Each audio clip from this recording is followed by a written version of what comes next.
आणि आता पाहणार आहोत पुणे शहर त्याचबरोबर जिल्हाभरातील टॉप 9 घडामोडी।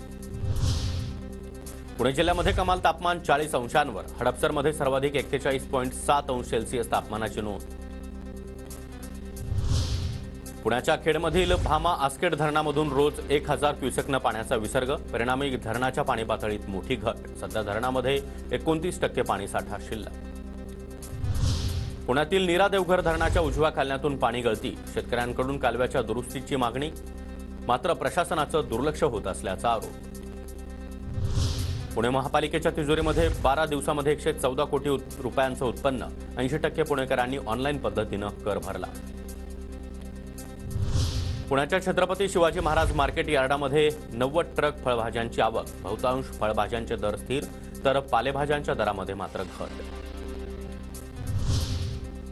MBA आणि MCA अभ्यासक्रमांचे प्रवेश CET-द्वारेच होणार, अर्ज नोंदणीसाठी 18 एप्रिलपर्यंत मुदत।